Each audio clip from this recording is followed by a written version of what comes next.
Bonjour, on est en direct du marché de l'art, c'est Marion Dupuy-Chambert et je suis Art Advisor. Une pandémie irréelle au sens du sigle anglo-saxon en lettres capitales qui signifie in real life, dans la vraie vie, a profondément modifié nos comportements cette année. Et s'il est connu que les crises accélèrent le bouleversement des normes, le marché de l'art ne fait pas exception.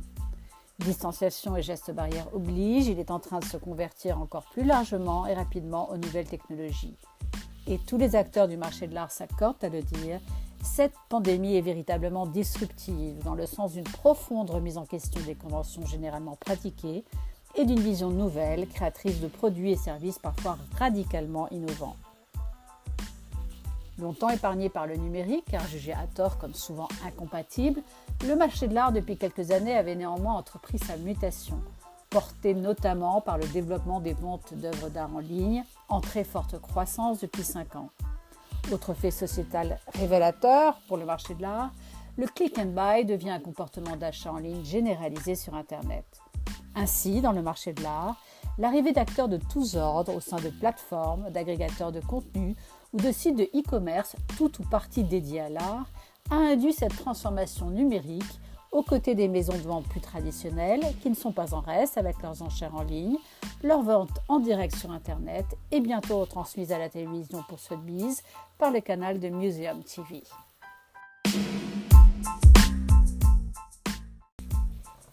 Un virus est passé par là et il ne s'agit plus d'un simple bug, même si ce n'est pas tant une rupture radicale que l'accélération de tendances fortes. Selon la galerie leader et influenceuse du marché de l'art, Gagosian, 75% des réflexions qu'elle mène en ce moment ont pour thématique la meilleure façon de présenter l'art en ligne, car cette année, la pandémie Covid-19 a bouleversé le calendrier des acteurs du marché de l'art, laissant une industrie événementielle en berne au mois de mars, qu'entre aux 4 coins de la planète, les annulations des foires sont tombées comme des dominos, mettant alors en évidence des vulnérabilités connues par ailleurs, puisque des transactions dites traditionnelles ne pouvaient plus s'opérer du fait de l'impossibilité de se déplacer. Mais de quel numérique parle-t-on ? Internet et le commerce en ligne ?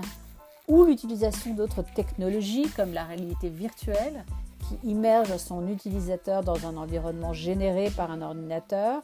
pouvant être alors une reproduction de quelque chose de réel ou d'imaginaire ? Ou bien la réalité augmentée qui consiste essentiellement à ajouter un contenu numérique dans un environnement réel, tandis que la virtualité augmentée est une étape supplémentaire qui consiste à ajouter un contenu physique dans un environnement virtuel, ou bien encore la réalité mixte qui est une combinaison d'objets du monde réel et d'objets virtuels. Quoi qu'il en soit, l'utilisation d'applications de réalité augmentée et virtuelle est soudainement cette année devenue presque incontournable. La plateforme Vortic qui propose de réaliser des accrochages comme dans une vraie salle d'exposition,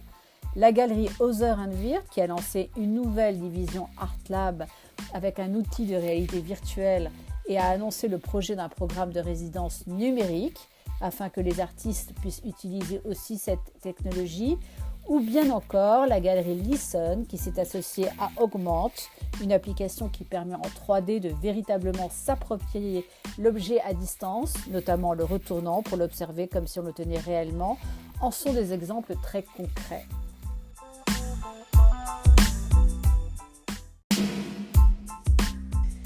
Une année normale pour un acteur itinérant du marché de l'art comme une galerie, un collectionneur, un art advisor ou un critique d'art est ponctuée par des rendez-vous immanquables tels que les foires iconiques d'Art Basel se tenant dans la ville éponyme en Suisse, comme à Miami et Hong Kong, la TEFAF à Maastricht, la FIAC à Paris, la London Frieze and London Masters à Londres, Armory Show à New York ou d'autres rendez-vous récurrents plus ciblés organisés pour la photo, la vidéo, le dessin ou la sculpture.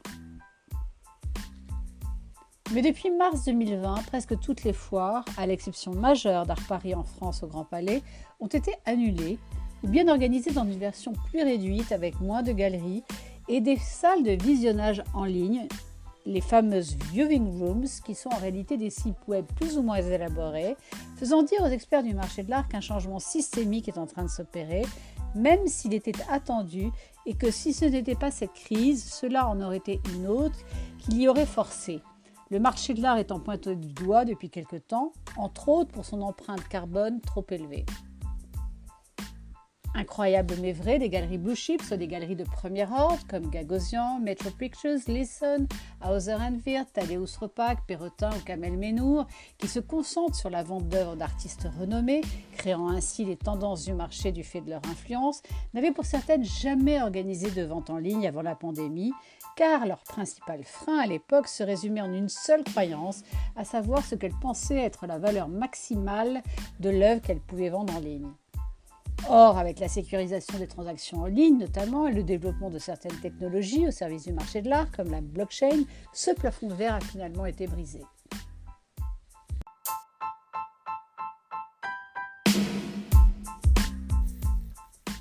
Par ailleurs, on a constaté une évolution chez les collectionneurs dans leurs acquisitions vers de nouveaux talents. Et pour le marché secondaire, celui de la revente des œuvres, notamment aux enchères publiques, l'enregistrement de belles transactions car il propose le plus souvent des valeurs sûres et des artistes établis,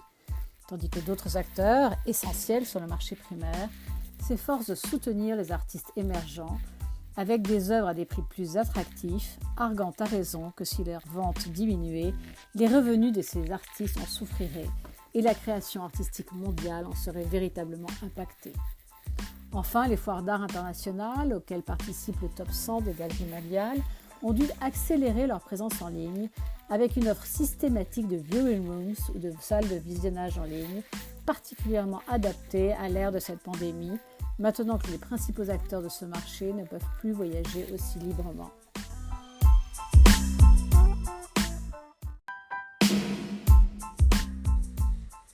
Les résultats du rapport des Art Market 2020, analyse annuelle complète de l'industrie de l'art, rédigée par l'économiste culturelle Claire McAndrew et publiée conjointement par Art Basel et UBS,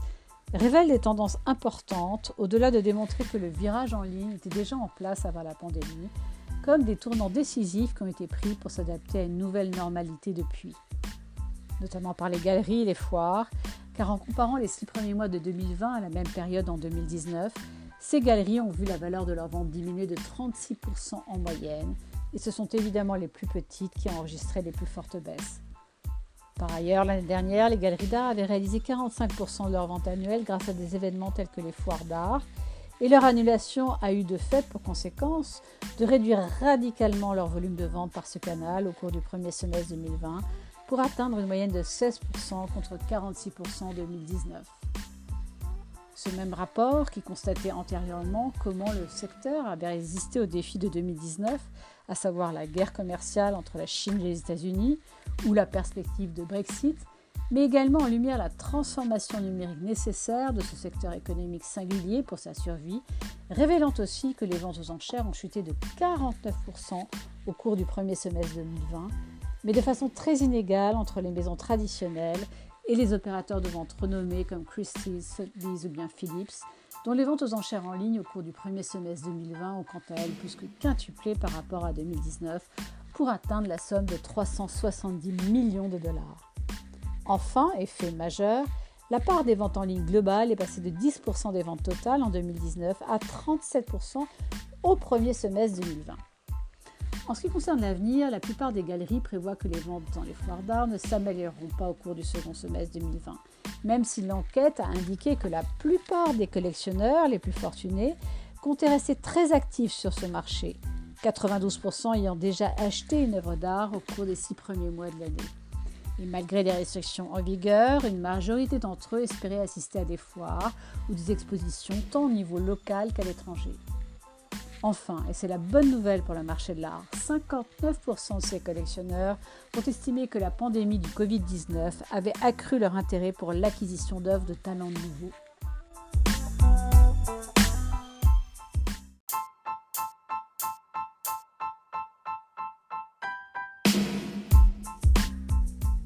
Cette minute pratique est avant tout un espace pour aller plus loin dans l'apprentissage de ce marché.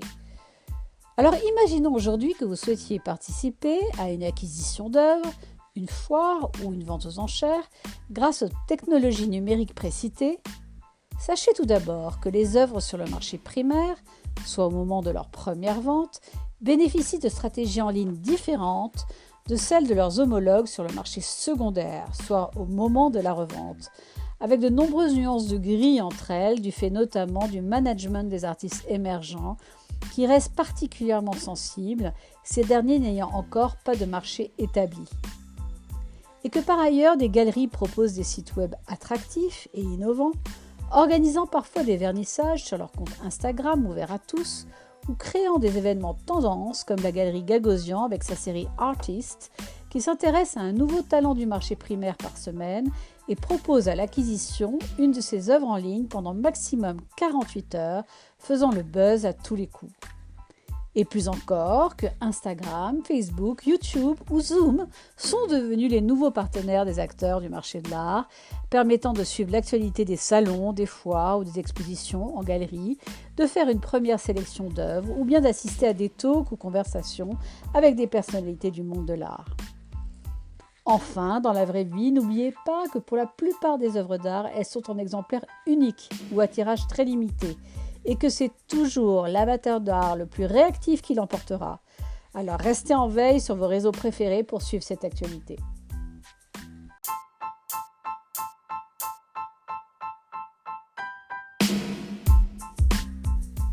Si déjà avant cette pandémie, la fréquentation des galeries d'art avait diminué, au profit des foires d'art qui offrent dans la vraie vie ou bien en ligne la possibilité de voir de nombreux marchands en une seule visite, l'expérience physique avec l'œuvre reste néanmoins un élément fondamental pour la survie de cet écosystème. Certes, dans cette nouvelle ère de distanciation, la ruée vers le numérique s'est accélérée, proposant une diversification des acquisitions d'œuvres en ligne comme des événements innovants, certaines galeries montant des expositions que pour leur compte Instagram, tout en présentant simultanément les œuvres à un public élargi à distance via leur site web où les transactions sont alors facilitées. Mais ces ventes en ligne rebattent néanmoins les cartes au niveau notamment de la mise en relation physique des vendeurs, des acheteurs et autres intermédiaires. Et si convaincre les collectionneurs de vivre l'art en personne afin de venir découvrir en vrai l'œuvre est une chose, les inciter à l'acquérir à distance en est une autre, comme le soulignent les experts qui ajoutent que quelle que soit la façon de mettre en ligne une œuvre d'art, une qualité d'image optimisée est essentielle, les collectionneurs souhaitant disposer avant tout de la meilleure définition possible de l'art, cela étant plus important encore pour eux que de visiter virtuellement une exposition, une galerie ou une foire. Car si l'expérience de la consultation d'œuvres d'art en ligne est la nouvelle donne aujourd'hui, elle ne remplace pas la rencontre réelle entre l'œuvre et son regardeur. Et les amateurs d'art comme les collectionneurs souhaitent continuer de découvrir dans la vraie vie de nouveaux talents, quitte ensuite à les acheter en ligne. Ainsi, au-delà d'une transformation numérique globalisée et durable, dès aujourd'hui, les acteurs du marché de l'art préconisent une mise en contact plus privilégiée avec l'œuvre, soit sur rendez-vous, soit en misant sur des événements plus locaux ou à taille réduite, laissant toujours une place essentielle à cette première rencontre réelle. Voilà, c'était en direct du marché de l'art, vers un marché de l'art tout numérique. Restez à l'écoute pour un prochain épisode, ou comme nos amis anglo-saxons aiment à le dire, stay tuned!